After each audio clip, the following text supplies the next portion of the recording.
You know what's really chapped my ass today? Imagine bullying your small child so badly they felt the need to win your affection by going into the afterlife to rescue their sibling. The only way you're going to love them is if they go into the fucking mysterious beyond, full of some scary shit. And I'm supposed to think by the end of all of this that they're healed and they're a happy family. Leopards don't change their spots, bitch. And you're going in a home, and not a nice one. Welcome to the 2015 remake of the 1980s classic Poltergeist from Steven Spielberg. Welcome to the 2015 remake of the 1980s classic from Steven Spielberg, Poltergeist. For the purpose of this particular review, I am only giving us the information given from the 2015 version and not the 1980s version. Because if you've never seen the 1980s version, but you saw this one, you're going to be confused as shit. And I want to make sure everybody knows that. So what's it about? So there's Sam Rockwell, who looks and sounds exactly like Dax Shepard, and I couldn't stop thinking about that, so he's just going to be Dax Shepard for this. So it's Dax Shepard and his wife and their 3 children. Well, Dax was recently laid off at the John Deere plant, and his wife doesn't work.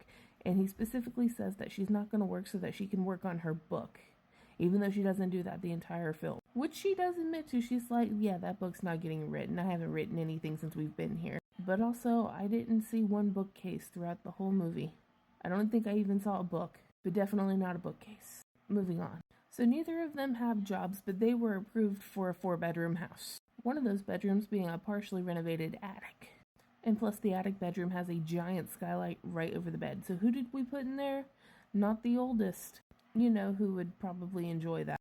Not the youngest because she's too little. No, we put the only boy middle child in there who's afraid of everything, who has severe anxiety. See, apparently his mom lost him in the mall like 3 years ago, and he's had a lot of high anxiety since then, and they're so fucking mean to him. They placed this kid in the attic bedroom all by himself with this big-ass skylight when he still sleeps with a nightlight. They called him a baby because he wants to move because he got scared, with good reason. Because, like, one of their first nights there, he's hearing a noise come out of the little crawl space in there, and he goes to see what's in there, and all these giant fucking, like, clown dolls. There's a whole horde of clown dolls fall on top of him. And his dad goes in there to see what's going on, and bam, there's a squirrel. And squirrels running around the bedroom and chasing him. So he's like, yeah, I don't want to be in here. But on the way out, then Dax Shepard is pretending to be attacked at the bedroom door, so now it looks even extra scary. And then they want to call him a baby. He's like 10. He's little. Cunts. And then there was a whole thing about them referring to their kids as monsters. Like multiple times. Like once is funny. Multiple times, we need to do something about that. But anyways, whatever. So one night while everybody's sleeping, all the powering items start like flickering and shit. And the little boy goes into the living room, and his small sister's in there, and she's like talking to people inside the TV, and there's like handprints that are glowing on the TV. It's actually really cool looking. It's a big upgrade from the original. And she's like, they're coming. Glad someone is. Well, the next day the mom asked her, who's coming? Even though the mom wasn't there, and she was like dead ass asleep when all this went down, so how would she know? And so then the couple go to a dinner party and leave the kids at home. And it's like raining and storming real bad. Well, then the little boy gets attacked by one of the clown dolls. And then the tree breaks the window and tries to get him. So he runs downstairs and he goes into his sister's room. And she's saying, hey, there's some creepy shit going on because her closet door's open and starting to suck things in. And he's like, stay away from the closet door. And then he's running around. He gets picked up by the tree. And then the older sister goes to the garage, who I don't know what her fucking name is. Becky, maybe? Whatever, her feet are like sinking into the basement floor, and there's like dead people. And then the parents arrive home and the kid is stuck in the tree, but he's not being eaten by the tree like in the original. Like, if you're gonna do it full send, give me the tree eating boy eating tree. Give me the boy eating tree. Don't just like wave him in the air in the fucking branches. I don't care about that. Full send or no send. But then apparently the little girl got sucked into the closet, and now she's stuck in like the mysterious beyond, the afterlife, if you will. Because all these souls want to go into the next life, but they're like trapped, and I guess she's clairvoyant or some she can talk to the dead, and they're like, oh, we can use her soul to take us into the next life. And so she's stuck in this mysterious beyond, which, let me tell you, it's scary as shit to look at, and like if I were to see it, I'd be scared shitless, but nobody was actually afraid of it, which I thought was weird. Because it's the house, just like the house is, but all the walls are covered with like dead people, so it's like freaky looking arms, arms and faces, and they're like clawing at you and crawling and like moaning. Do you remember what the zombies looked like in Scooby-Doo on Zombie Island?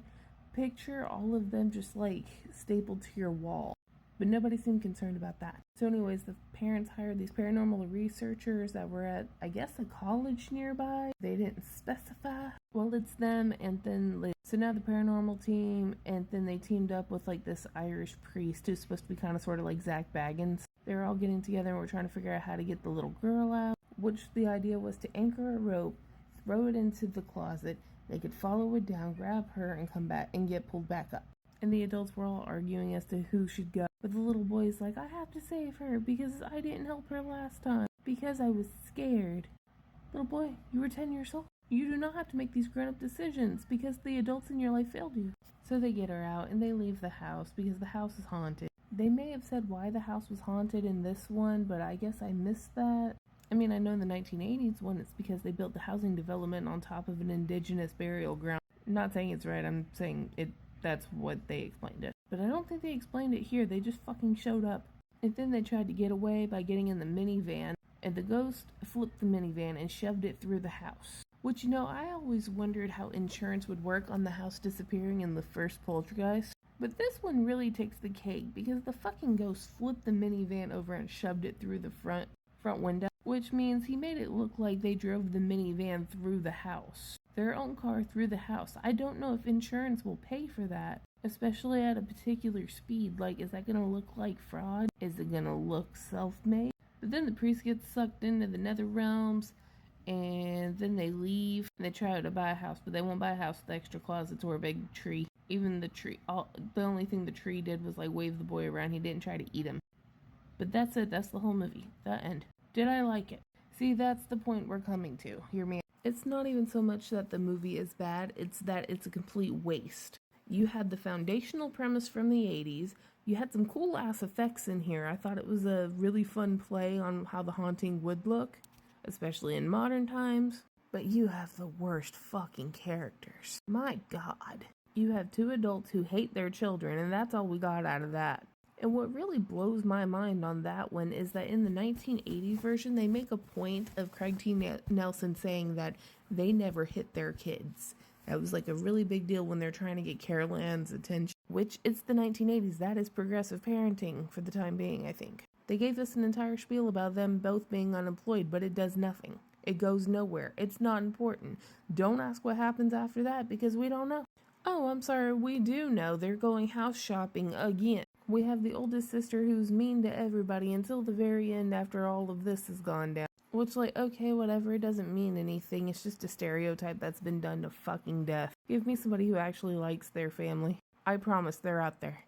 The little boy is really carrying this whole movie on his back. The little girl, we know abso-fucking-lutely nothing about except she likes to play with her stuffed animals. You know, at least with Carol Ann, we saw, like, this level of empathy, especially when the bird died. That kid is just there. And then I find it particularly rude that we're going to replace such an iconic role. A role which she herself is considered a short-statured person, and therefore the role should have gone to a short-statured person, if not somebody with dwarfism. Which doesn't matter in the long run, not for the plot, but it's one of those things. It's one of the very few roles that are open for somebody that has a short stature or dwarfism. Keep it that way. All of this to say is I want to like this movie. It deserves to be liked.